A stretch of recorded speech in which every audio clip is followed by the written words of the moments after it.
While most Western countries are distracted with the upcoming US election, the BRICS 2024 summit took place last week and is going to change the entire future of geopolitics. Now, don't get me wrong, the US election is important, but as political commentator Glenn Greenwald states, the US has no functional president and has not had one for months, and it's barely noticeable. And barely matters because there's a permanent unelected machine that runs the government. There's a lot of truth to that statement, and countries around the world are planning a new path. The 2024 BRICS Summit was the most successful meeting in BRICS history, as this meeting further propelled the rapidly occurring seismic shift in the world order towards the Global South countries. Some have even compared this meeting to that of the Bretton Woods Conference in 1944 that established the current US-led Western world order. Nothing better embodies this shift in power away from the West than the location of the conference itself. When Russia pushed back against NATO expansion in Ukraine 2 years ago, the West has done everything in its power to isolate Russia on the world stage and collapse its economy. Despite complete condemnation from the US and EU, Russia has been able to host some of the most prominent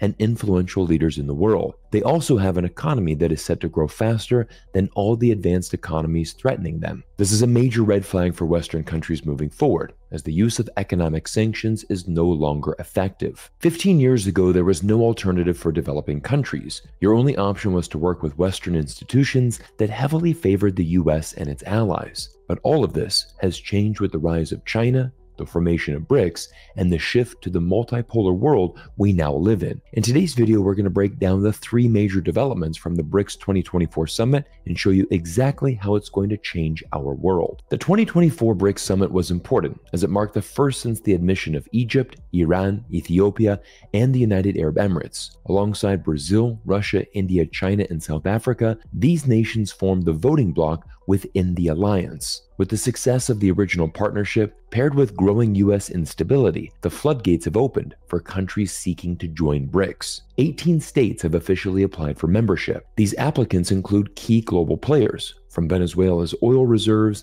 and Malaysia's strategic positioning to NATO's Turkey membership and Palestine's influence, each delivering significant blows to the West's hegemony. There are also a further 13 influential countries who have become partner states, allowing them to participate in BRICS without any voting power. The core members, their partners, and future additions all but ensure that BRICS will become a dominant force that is already in many ways superior to the G7. As the Carnegie Institute reports, BRICS Plus is a formidable economic bloc comprising half of the world's population, 40% of its trade, and 40% of crude oil production and exports. So how has the West responded to the rise of such a strong organization? Unsurprisingly, with a typical Western superiority complex. Representing the worst of these attitudes was the Secretary General of NATO, Mark Rutte, who was quoted saying, "BRICS is a very obscure, disordered clique. Don't take it too seriously. It includes India and China, so what could ever come out of this?" It's quite the bold statement, and of course this didn't age well. It's the same type of Western arrogance that has resulted in China leapfrogging the US the past 15 years to now dominate almost every aspect of modern technology. Ironically, during the summit, China and India reached a historic settlement, ending hostilities along their border and vowing to strengthen their friendship through BRICS. In addition, with the presence of Indonesia,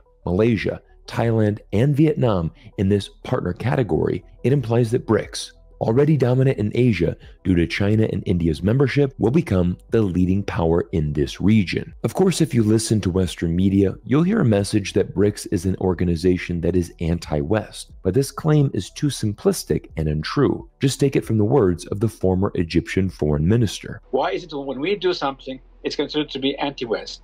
We're not looking for an anti-anybody group. We're trying to work together as much as we can and to ensure that we and others have multiple options. China's president echoed the same sentiment in his opening statement. BRICS is not an exercise of asking countries to take sides, nor an exercise of creating bloc confrontation. Rather, it is an endeavor to expand the architecture of peace and development. One of the reasons the BRICS Alliance is growing so fast is ironically the actions of the US government. 1/3 of the world is currently under US sanctions, 60% of whom are global South countries. The West has essentially forced these countries to seek an alternative path. In a speech during the BRICS Summit, Vladimir Putin called out the weaponization of the US dollar, saying it was a strategic mistake that undermines trust in the dollar as a global currency. He made it clear that Russia didn't willingly abandon the dollar or choose to fight against it. Instead, they were blocked from using it due to sanctions. As a result, Russia had no choice but to explore alternative financial systems and currencies to protect its economy. The movement towards global de-Westernization is accelerating, and in the long term, it's going to heavily influence the future of the US dollar. I'm going to break down exactly how BRICS will change the US dollar status as the global reserve currency. But first, I want to tell you about today's video sponsor, Kalshi, which is the first legal exchange where you can bet on any event, including but not limited to elections. The platform was invented by 2 MIT engineers, and I really love it because I know most of you who watch this channel are investors, and this is a legal platform where you can bet on real events in the market. For example, do you think the Fed will cut rates at its November 7th meeting? Over 85% of people are betting they will be cut by 25 basis points. How many deliveries will Tesla deliver this quarter? 88% of people feel it's going to be over 470,000. Or what about the price of Bitcoin this year? Most people are again bullish to see it peak over 75,000. The most popular bet right now is of course the US election, and according to bettors, 61% feel that Trump is going to win. A $100 bet for Trump winning would be worth $161, while a $100 bet for Kamala could win you $256. Kalshi is already being used by hundreds of thousands of people and has facilitated over $1 billion worth of trade. Simply go to kalshi.com/Cyrus Jansen, and the first 500 traders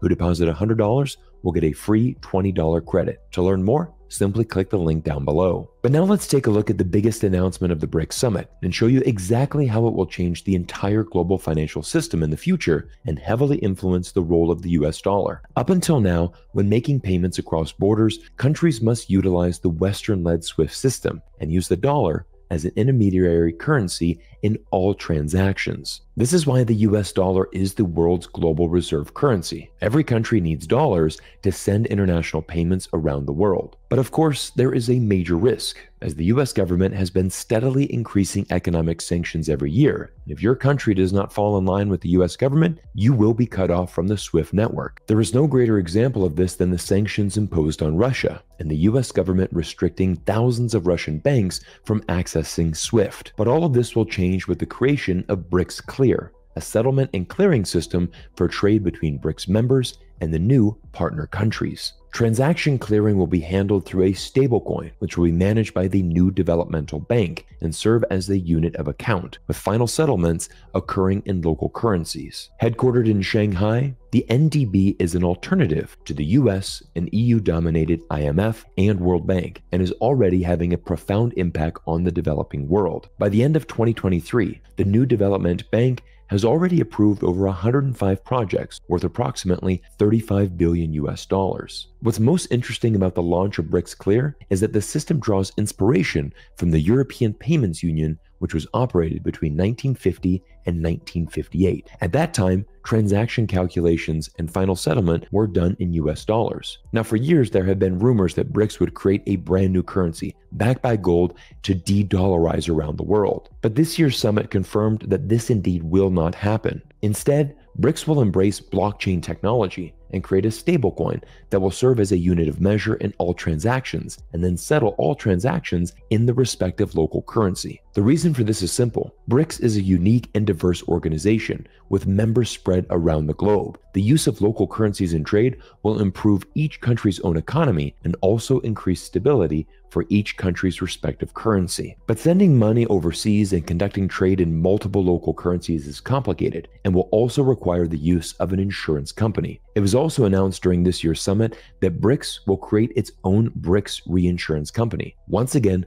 further reducing dependence on the West. This is actually a major development because it will directly result in a huge loss of revenue for Western insurance and reinsurance companies specializing in trade insurance. With the creation of BRICS Clear and the new BRICS reinsurance company, this means that around 30% of global trade currently conducted in dollars and euros could gradually be transformed within the BRICS Clear framework and trade independently of both the US dollar and the euro. Jacques Sapir, a renowned French economist who is one of the foremost Western experts on the Russian economy, stated, "If we estimate that the currency share in central bank reserves roughly reflects these currencies' use in trade, the dollar share could decline from 58% of total identified reserves to around 35 to 40%. Wow, this is a major deal and an incredible prediction for the US dollar's future. If we look at historical data, we can clearly see the US dollar's decline as a global reserve currency. In 1999, approximately 71% of global currency reserves were held in US dollar. But fast forward to today, and that number is less than 58%. With the launch of BRICS Clear, and a new pathway for more countries around the world to use their own local currencies in foreign trade, it's almost certain to see the US dollar share of the global reserve currency continue to decline in the future. But honestly speaking, with the US government's increasing economic sanctions every year, it was only a matter of time before more countries around the world rose up and made a change. BRICS countries have an incredible amount of natural resources, and with that comes an incredible amount of leverage. Remember earlier in the video when I stated that BRICS already controls 40% of crude oil production and exports? Well, BRICS is going to double down on its position of strength and introduce a new BRICS grain exchange to trade commodities like grain, oil, natural gas, and gold, which can likewise be used to settle trade imbalances. To be honest, it's a brilliant move, as BRICS in the global south are some of the largest producers of food in the world and commodities. But what I want you to take away from this video is that the 2024 BRICS Summit marks a watershed moment in the shifting global order. Gone are the days where developing countries could only partner with the US and Western financial institutions for their future. We now live in a multipolar world, and BRICS is already a dominant player, representing more than 33% of global GDP compared to the G7's 29%. Although the alliance was initially centered on economic concerns, it has increasingly been viewed as a powerful force for addressing diplomatic issues that have long been neglected by Western-led institutions. As mentioned earlier, China and India were able to resolve their long-standing border disputes after years of tensions that had strained their relationship and the BRICS bloc as a whole. Now they have pledged to strengthen their ties and move forward together. Similarly, Russia, Turkey, and Syria have come together to resolve their differences. Armenia and Azerbaijan have opened a dialogue after years of hostilities, and the entire BRICS organization, and the majority of the world for that matter, have come together to challenge Israel and call for an immediate ceasefire in Gaza. BRICS also unanimously expressed support for Palestine's full-fledged membership in the United Nations. This support is critical, as the current Western-led world order is not concerned with the lives of the Palestinians and is actively enabling this crisis to continue. The BRICS organization is simply voicing the opinion of the global majority, who support an independent Palestinian state. 15 years ago, countries had little choice but to align with Western institutions that largely served the interest of the US government. Today, however, BRICS offers a compelling alternative, with new members and partners eager to join its ranks. This shift demonstrates that the world is now firmly multipolar. The developments at this summit underscore the growing power of the global south and signal that the era of unquestioned Western dominance is finally drawing to a close. Everyone, I want to thank you for spending time with me today here on YouTube, and once again, thank you to Kalshi for sponsoring today's important episode. Make sure you take advantage of this special offer and be one of the first 500 traders to receive a free $20 bonus after you deposit your first $100. Simply go to kalshi.com/Cyrus Jansen and get started today. Thank you, and I look forward to seeing you all in our next episode soon.